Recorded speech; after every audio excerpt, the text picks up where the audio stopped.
I'd like to thank Marta for the invitation. It's a real pleasure to be here.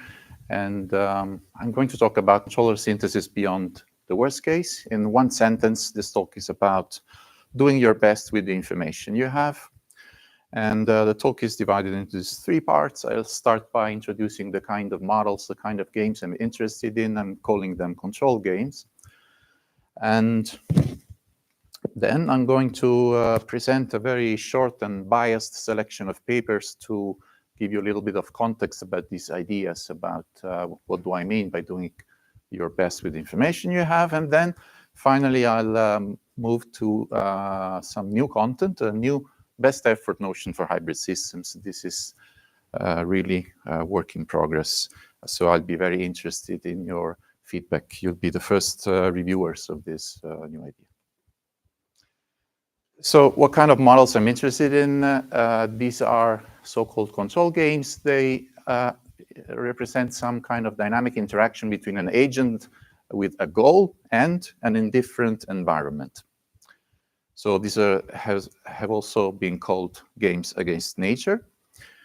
And so let's try to find the right context for these problems. What is the science? What is the area of science that deals with this problem? Well, it's not exactly game theory, because game theory, the whole point of game theory is having different agents who have either competing goals, or they cooperate, they form coalitions for some common objective.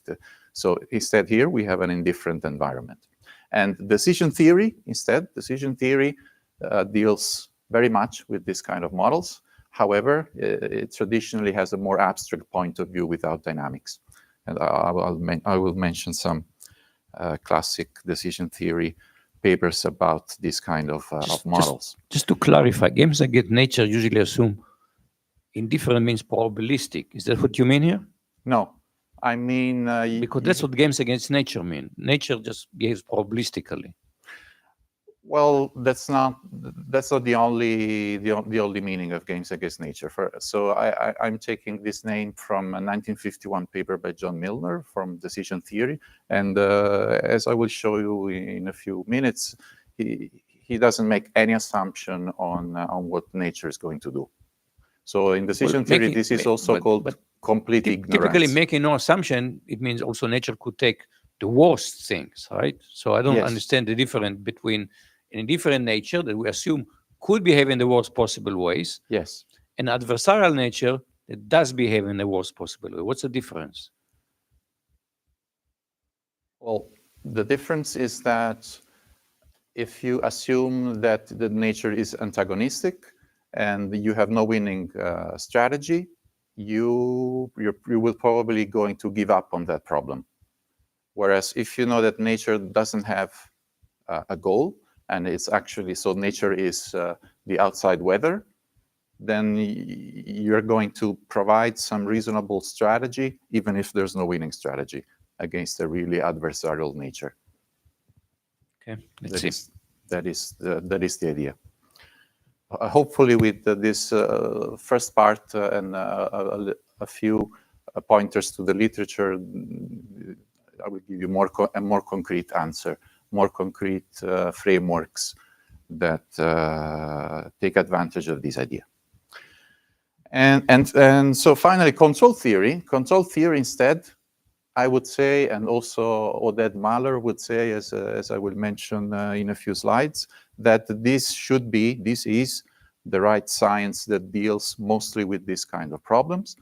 However, from a formal methods point of view, control theory usually has richer specification, needs richer specifications than what we are used to, like cost function and so on. But this comparison with control theory, we will go back to it in the last part of the talk when we switch to hybrid systems as a model, as a concrete model. So now, a very simple idea that is associated with the games against nature, so with this kind of problems, is the so-called principle of indifference. Very simple idea. Absent environment assumptions, if you don't have any further information, assume a uniform distribution. So these simple ideas, different names, like principle of insufficient reason is often attributed to Laplace, and it's widely discussed in decision theory, game economics, and the Bayesian inference. And there's limitations and problems with these principles. For example, uniform overwrought sample space, because there's usually many different ways to count or to divide the actions of the environment, and a uniform distribution over one such partition is not equivalent to a uniform distribution over some other partition of the actions of the environment. And also, what if this unknown disturbance that we are modeling is unbounded, is an unbounded real number where no uniform distribution exists? Well, okay, so these are classical problems with this principle. I won't go into them. I just want to mention this principle because in the end, the new proposal that I'm going to show you for hybrid systems is implicitly using this kind of principle. Now, short context from the literature. Let's start from, so as you can see, this short history goes from models with no time at all to discrete time, and then to continuous time, going into hybrid systems. So let me mention this paper from 1951, which is called exactly Games Against Nature. And John Milner, famous mathematician, in the introduction, he says, we wish to study games of the following type.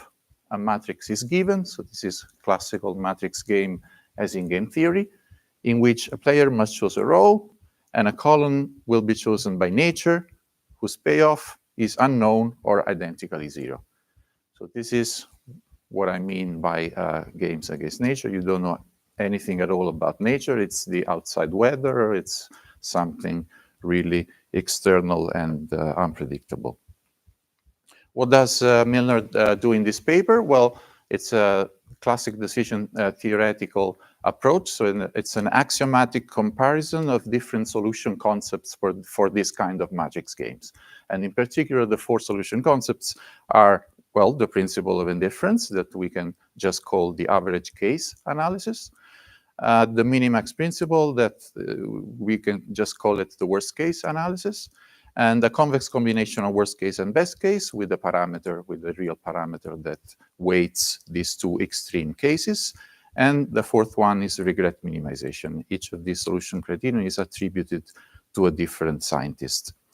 And then what Milner does is a long list of axioms, and then checks which of these solution concepts satisfy which axiom, and discusses which axioms should be considered necessary, more important, and so on and so forth. This is an example axiom. So the order of the rows is not changed. So he speaks about the order of the rows because he's interpreting the solution concepts as orders over the rows. So the rows are the moves of the agent. And one axiom is that the order of the rows should not be changed if a constant is added to a column. A column is an action of the environment. And it's easy to see that such an axiom is satisfied only by criteria 1 and 4. This is the kind of results in this paper. Let's switch to discrete time. So in discrete time, I'll start with my modest contribution to this area, which is a paper from 2009.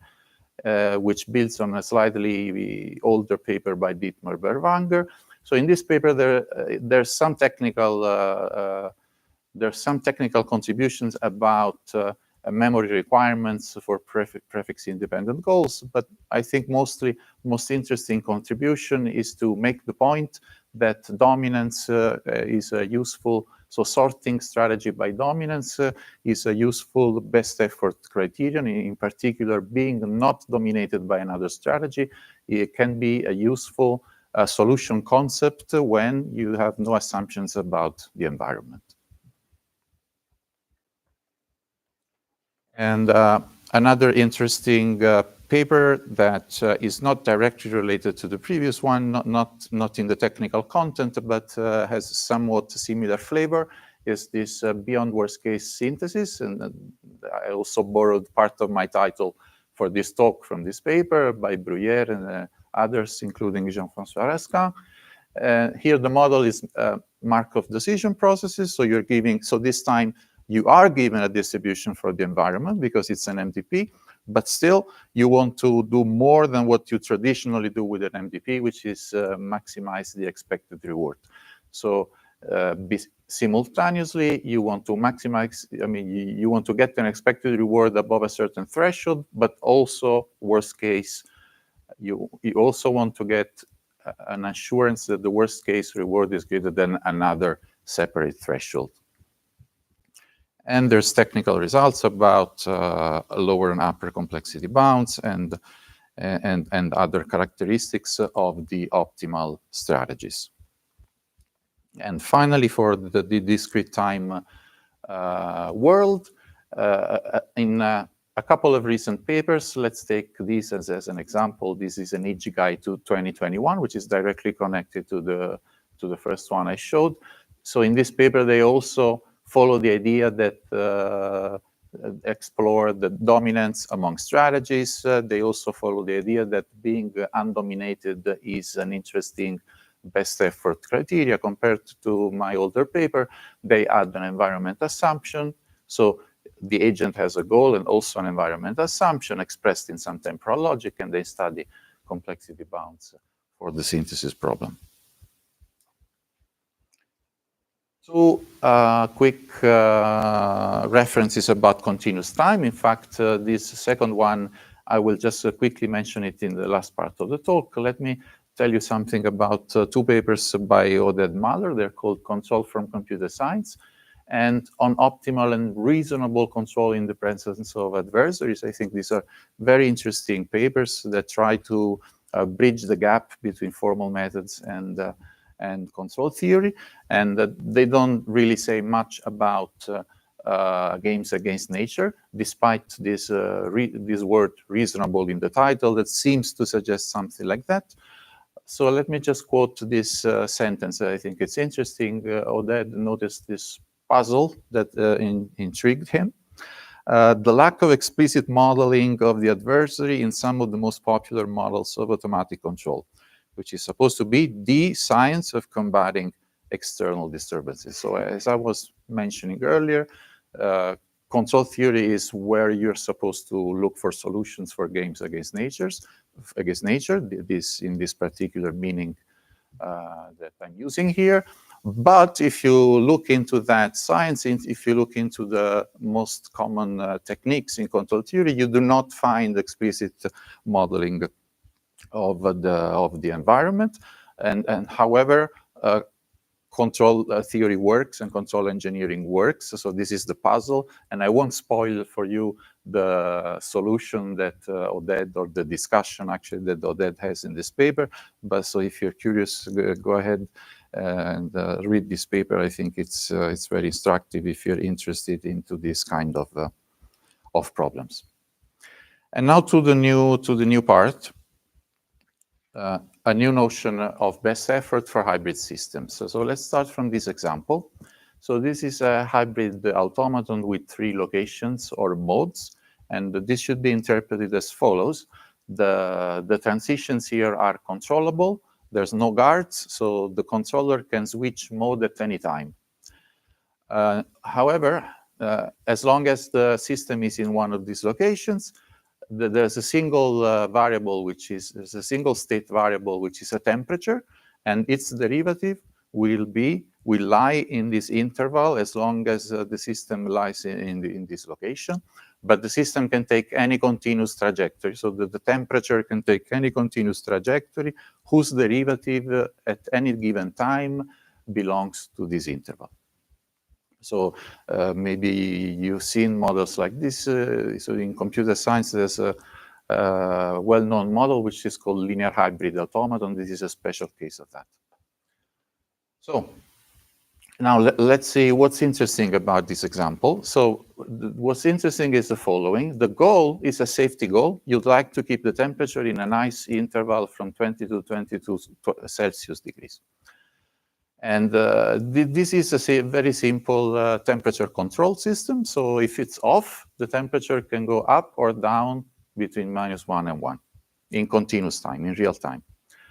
And if you turn on the heating, so this is not a very powerful heater, as you see, So the temperature, the interval for the derivative will be shifted to the right, but it's still possible that the temperature will go down because it's not powerful enough.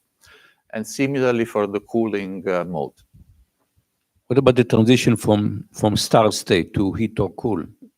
No, so this is just this just indicates the initial state. Yes, but there are two transitions from that to heat and to cool.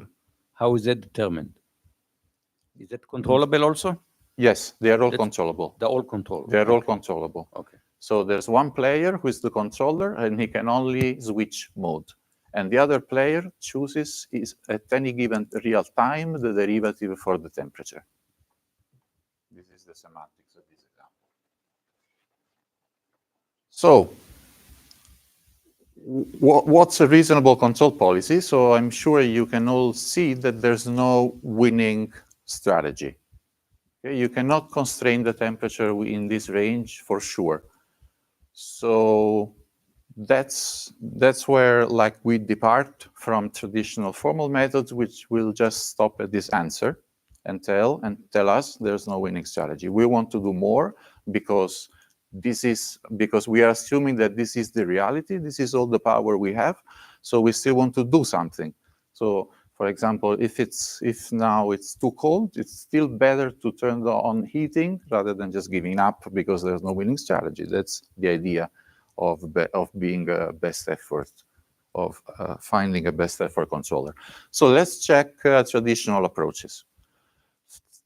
The standard formal method answer is there's no winning strategy. What does control theory do? Well, of course, control theory doesn't give up. It just adds more parameters or more specifications to get something useful. For example, they will choose a set point, so a target, like the middle of the interval, and some other parameter, probably a tolerance margin, let's call it delta. And then they will say that the good controller switches on heating when the temperature goes below 21 minus delta, and switches on cooling when the temperature goes above 21 plus delta. Okay, perfectly reasonable, but it needs these two extra parameters, set point and tolerance margin. In the next slide, I will discuss how, let's say, how reasonable, how canonical are these extra parameters. Then there's another kind of control theory, which is optimal control, which is synthesizing a controller given something even more expressive in some sense, given a cost function. For example, a classical cost function for such a problem would be a quadratic distance from the set point. So you pick a set point and then some sort of distance from your ideal temperature. And then you find a controller that minimizes the cost. And actually, this story is not finished here, because if you do not also add the tolerance margin, you get what control theorists call chattering, and what we call Zeno behavior, because they will try to do infinitely many actions around the set point. Yes? Could you go back to the previous slide quick? In this type of model, so I guess if it's adversarial, you would know if you switched to heating and it was trying to defeat you, it could always select, say, the minus 0.5. Is there in a indifferent system a notion of like switching to heating? I get a value I don't like, so I'll turn it off really quick and come back to heat and see if I get a different value. Is there, like, is that part of the game? There's an interaction almost between the agents there? So there's no established specific semantic meaning for game against nature. It's just a general idea of not giving and of not stopping at the worst case. And then, for example, you can assume some sort of distribution over this. I mean, you need to formalize some further assumption about the environment before you can get a definite answer. And I'm going to give you one such semantics, one such assumption in a few slides. So besides formal methods, which in a sense gives up, these other practical approaches require extra specifications. My idea, in a few seconds, I'll basically propose a way to get these extra specifications in a standard or canonical way. And speaking of canonical, are there already simple canonical choices for those extra parameters? Well, let's see. What about the set point? Well, for an interval, sure, the middle point is a canonical set point. What about if the safety region is a convex polyhedron? Well, yeah, it's doable. You can define the center of a convex polyhedron in different ways. What about if the safety region is a non-convex polyhedron? Well, the center point or central region becomes less obvious, less canonical. What about the tolerance margin? Well, I would say at first sight, it looks pretty application dependent, even though I have a proposal for a canonical version. What about the cost function? Yes, if you have a set point, then a distance from the set point is quite canonical, but still, you also, on top of that, you need chattering avoiding measures to avoid Zeno behavior.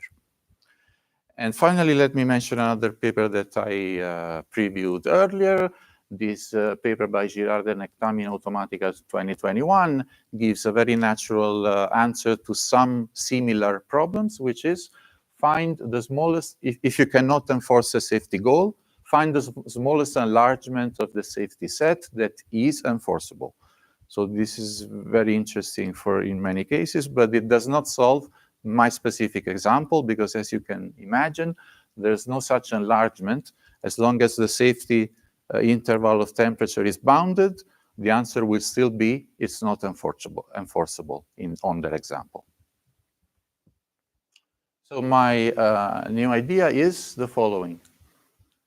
Use relative volume of safe flow pipe as a proxy for the expected percentage of time spent in the safe region. This is a one-sentence preview. Let me explain on our example with pictures what I mean. So on the left-hand side, you see a plot of the dynamics of our example with the temperature versus time.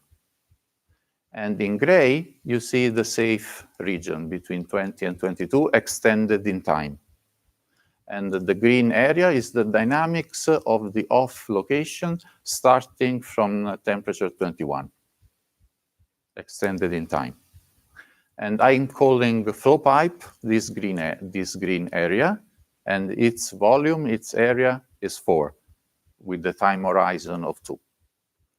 And I'm calling the safe flow pipe the intersection of the flow pipe with the safe area. And I'm measuring the area, and the area is 3. So I propose to say that the best effort value of location off is the quotient between these two areas, which comes down to 3/4. And I do the same with the other locations. So this is the dynamics of the cool location. It goes it goes down, but it can also go up. And the flow pipe has the same area as before, whereas the safe flow pipe, in this case, with the time horizon 2, is 8/3. And so the best effort value of this location, starting from the same starting point with the same time horizon as before, is 2/3. And 2/3 is less than 3/4.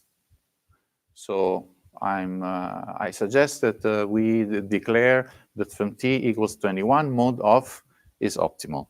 And the intuition is that there is a larger relative area of safety compared to the other locations.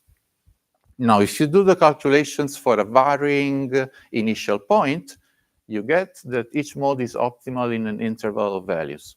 So location off is optimal between 20.73 to 21.27, and so on. Yes?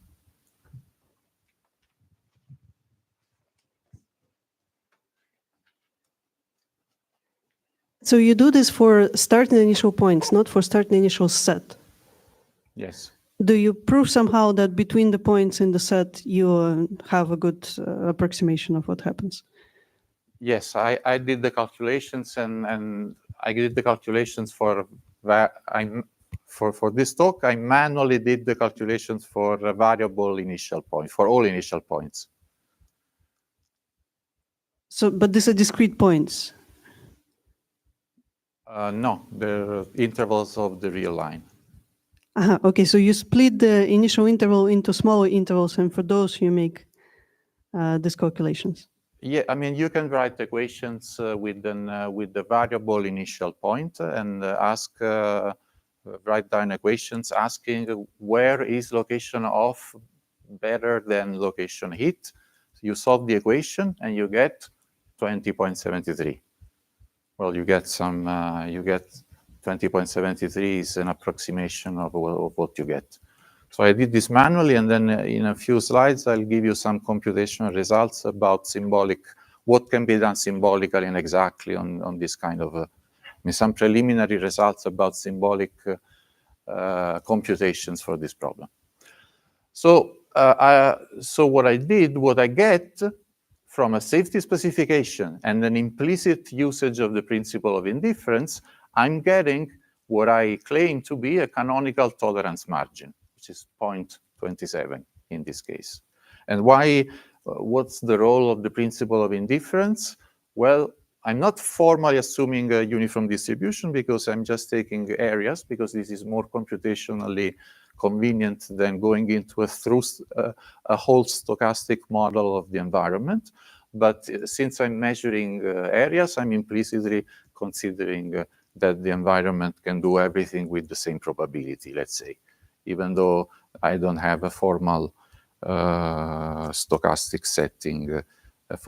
I don't have a formal comparison with the corresponding stochastic model.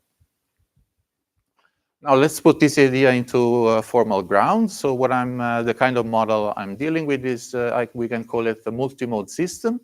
It's just a finite set of modes. Each mode is a convex polyhedron, and this convex polyhedron is interpreted as the differential inclusion x dot belongs to the mode, where x dot is the vector of first derivative of all state variables. This is a standard model which is similar to switched systems, or you can see it as a special case of linear hybrid automata where the transitions form a clique and there's no guards and no updates on the transitions, if you're familiar with this model. And then we want to talk about policies, about feedback policies. A feedback policy is going to be a function from the state space. It looks at the state space and it chooses a mode. Of course, this is extremely general, probably too general. So let's move to the simplest possible policy to start with, which is the constant policies. So let's call sigma m the policy that assigns the mode m to all points. And so this is the formal definition of this quotient of areas. So let's take a safe set S. Let's let lambda be the Lebesgue measure on reals on n+1, because we extend the flow pipe in time. So we have an extra dimension, which is time. And let's call pipe the set of pairs time space y, such that the point y is reachable from x under policy sigma at time t, up to a certain time horizon, capital T. And safe pipe of policy initial point time horizon is simply the intersection of the flow pipe with the safety set extended in time. And so the best effort value of a policy from a given starting point with a given time horizon, also called the relative volume, is the quotient of the volume of the safe pipe, or the Lebesgue measure of the safe pipe, divided by the Lebesgue measure of the whole flow pipe. And for simplicity in this talk, I'm assuming that these two sets are full dimensional. You have to take special care if they are degenerate. They have fewer affine dimensions than the ambient space. Now, a couple of simple results. If your safety set is polyhedral, also a non-convex polyhedron, and you have your modes are bounded, meaning the convex polyhedron M is bounded in space, which is a very reasonable assumption in practice, then this quotient is well defined and it's a number between 0 and 1. Now the synthesis problems. So what are the synthesis problems we might be interested in? So first problem, you are given all the inputs of this measure. So you are given the multimode system, safety set, a specific starting point and a specific time horizon, and you just want to know which mode is better from those parameters, from those starting point up to that time horizon. Okay, this we can symbolically compute an exact answer. How? We compute this measure for each mode. How do you compute this measure? It's the quotient of two volumes of two polyhedra. And the volumes of polyhedra can be exactly computed by first triangulation. So you partition the polyhedron into simplices, which is the generalization of triangles in n dimensions. And the volume of a simplex, there's a simple formula which gives which is a polynomial function of the coordinates of its vertices. So you compute this for each mode, and the mode with the highest value is the best, according to this notion, it's the best constant policy from those with those parameters. Now, of course, we'd like to do something more general. We'd like to get rid, ideally, we'd like to get rid both of the time horizon and the initial point and get a more general answer and characterization of our control problem. So let's first try to get rid of the time horizon. So the first idea could be, let's take the limit for the time horizon that goes to infinity. This is not going to work in most cases, because in most cases, this limit is going to be 0. In particular, whenever both the mode and the safety set are full dimensional and bounded in space, this limit is going to be 0, so it's not going to help you distinguish different modes. However, you can do something a little bit finer, which is the following. So there's this property. You can prove this property for all pairs of bounded modes. One of them is ultimately better than the other. So you can prove this, even though the limit goes to 0, for both of them, one of them is ultimately better than the other. This is the formal statement if you want to be more precise. So you can find the time beyond which the relative volume of one of them is always better than the other, either the one of M1 better than the one of M2 or the other way around. So in a sense, this is a possible way to get rid of the time horizon. So now you can, instead of asking for a specific time horizon, you can ask from a given starting point which mode is ultimately optimal. Yes, it is computable. It is computable. But now we want to do one more step, and in a sense also get rid of the initial point. We will probably following an earlier question. So problem 2, the optimal region problem is the following. For each constant policy, compute a finite representation of the set of points from which it is ultimately optimal. So this would be really nice. So you don't have to fix an initial point. You don't have to fix a time horizon.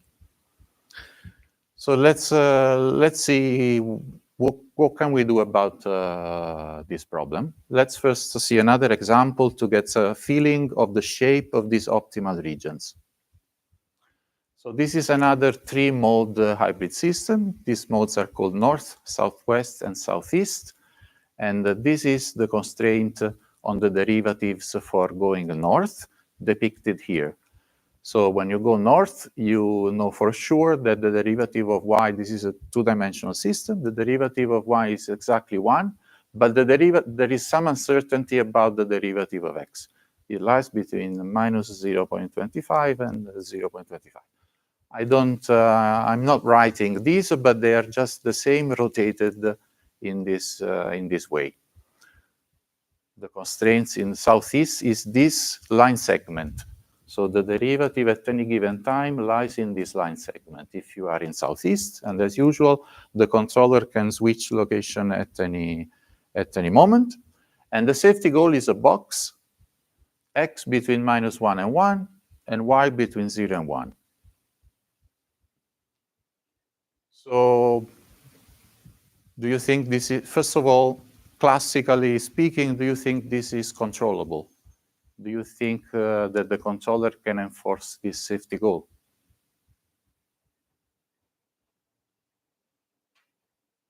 And then we'll switch to a more best effort point of view. Okay, maybe we'll leave it for as an afternoon exercise, but the answer is yes. So this is enforceable, contrary to the previous example. So this one is enforceable if you start here, except for 2 corners of this box, you can remain in this box indefinitely.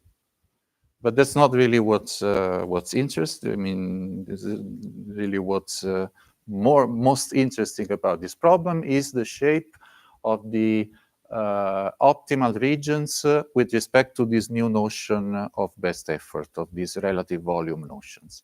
So the relative volume notions, if you do the calculations, please don't do the calculations, they're very boring until we have a tool that does this. So after some long calculations, you get this partition of the safe area into 3 areas. So north is optimal when you are here, because you are towards the bottom part of the safety set. So it's good to go north. It's locally good for the moment, to go north. And then when you go here, it's better to go southwest. So intuitively, it's natural that it's better to go towards the middle of the safe area. You get this automatically from this relative volume measure. And of course, you probably already have noticed that this shape is not polyhedral. Okay, there's an actual curve here. So this is also bad news and good news. It means it's kind of interesting. So even though the inputs are all polyhedral, you get a curve because you are comparing volumes, and volumes of those polyhedra are polynomial functions of the vertices. So from just this example, we get that the optimal region may not be a polyhedron. And also, quick observation, this also shows that the relative volume measure can also be useful when the system is controllable, because it gives you some sort of a notion of optimality, even when the system is controllable. So it gives you a specific way to behave, a specific strategy. And now some more good news. So the optimal region, it's not polyhedral, but it's semi-algebraic. So which implies that there's a symbolic algorithm to characterize. So there's a symbolic algorithm that gives you the equation of those blue lines. So let me give you a quick idea of the proof. So the proof becomes quite easy if you have step number 1, which instead is non-trivial. So step number 1 is that for each mode M, let's call Fm of xt its relative, so the relative volume measure of the constant policy that chooses always M. So this function here is a rational function of its arguments. So it means it's a quotient of polynomials. So if you have point number 1, then you can express the optimal region with this first order formula in the theory of reals. There exists a time beyond which M has a higher measure than all other modes. So you're expressing with this formula that M is ultimately optimal from X. And so if the F functions are rational functions, this sentence is... and any means all? In the theorem, any. The optimal, yes, of any all bounded all. regions. Yes, yes, it means all. The word any in English is ambiguous. Yes, thank you. For all bounded modes, its optimal region is semi-algebraic. Is a more precise statement. Okay, so the whole point, the whole difficulty is lies in this proof here, and maybe if anyone is curious, we can talk about it in after lunch. So I will skip this because I don't have time. Let me just let me jump to conclusions. So first of all, one of my messages is that worst case approach is perhaps overextended, meaning that it's perfectly reasonable to apply to applications when one or more agents taken together, they control everything. That's the case for protocols, hardware design, and many other applications. On the other hand, when you move to applications where uncertainty and actual world physical disturbances are unavoidable, such as cyber-physical systems, you may want to do a different approach or go beyond worst case. And my suggestion, or the suggestion of this talk, is to turn Boolean specifications into canonical optimization problems like this. Then, so that was the general message. A more specific contribution is a new best effort notion that supports, that is symbolically computable, and not these symbolic algorithms, but the notion itself easily generalizes to more expressive dynamics, such as affine dynamics. And these preliminary results just scratch the surface of what can be done with this. There's plenty of open problems. And also, I have one question for the audience for the afternoon. I think it would be interesting to add some canonical, because that's the spirit of this research, some canonical way to discount the future.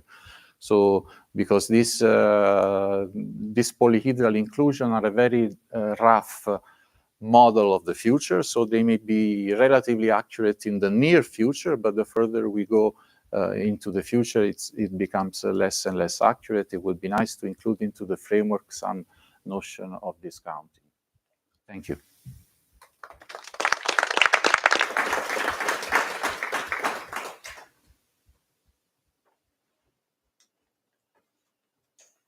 So question there? Yeah, in relation to your very last slide, I mean, what occurred to me throughout the talk was this feels a lot like problems in finance rather than control theory. And have you looked at the what there is in that literature that might be sort of helpful to what you're doing in finance? So it seems to me you're talking about here a sort of what's it called, a sort of random walk, right? Which is exactly the model that they study in the finance world. No, I haven't looked into that. Thanks for the suggestion.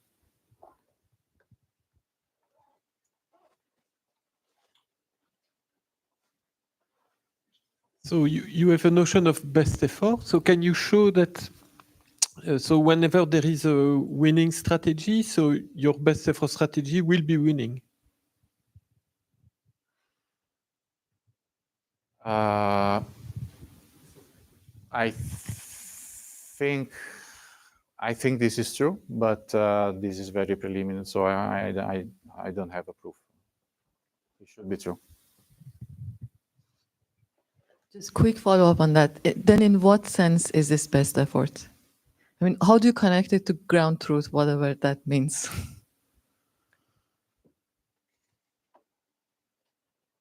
Yes. So one preliminary way would be to prove that the best effort strategy, let's call it, the one that comes out of from this measure, is winning when a winning one exists, and the next level would be to compare what you get from this to a stochastic model where the environment takes a uniform distribution over the derivatives. And prove a connection, or hopefully an equivalence, or some kind of connection between the two.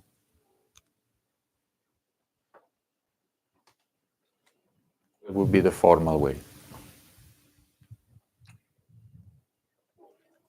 Going beyond worst case is a incredibly important direction. I would just take issue with your word overextended. I would say it's just too weak. I mean, the point is that, and the answer that we know now, if you look into real life, let me try to enunciate the general principle. If you look at real life, any mathematical model of real life does not fully capture the complexity of real life. You know, for example, how do you discount the future? Well, we still don't have agreement on how to do that. Okay, what the appropriate thing to do it. So what is the phrase? It's not my phrase. All models are useful. Wrong, but some are useful. I don't know who said it, but all models are wrong, but some are useful. So worst case is a model. It's very good when it tells you yes. Even then, of course, you can say, you know, maybe the strategy is so it's unwieldy, we cannot use it in practice. You know, it doesn't fully answer the question, but it gives you, okay, here is at least what we can do, where we can guarantee you that something will work. What happened otherwise? Okay, that's a different question. You just have to take all models are wrong, some are useful. Sure. Yeah, and that's why we have jobs forever. Yeah, I totally agree. But let me add that even when you have a winning strategy, this may still leave you many degrees of freedom. Oh, absolutely. I said, for example, we usually ignore what is the size of the strategy. Is it practical? Sure. Okay. And there are lots of questions. We just always have to understand, whenever we build a mathematical model, we already have circumscribed what kind of answers we're going to get.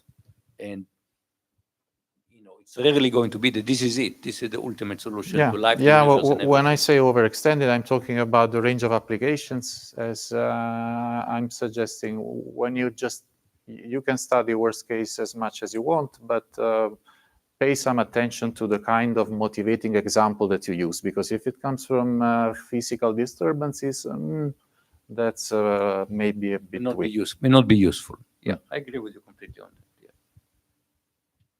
So there's this connection between dominant and winning strategies, that if you have a dominant strategy, you can extract an assumption that when you plug it in, then as long as you play against an environment that satisfies the assumption, you have a winning strategy that corresponds to that dominant strategy.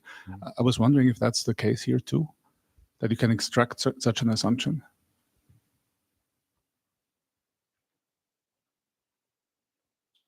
I don't know. I see this approach as dual to synthesizing environment assumptions. Here, I don't want to synthesize environment assumptions. I want to do my best without restricting the environment in any way.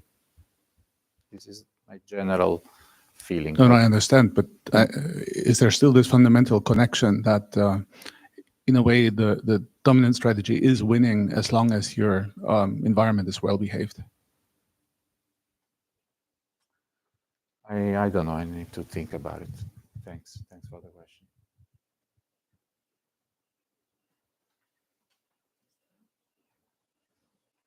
Okay. Thank you.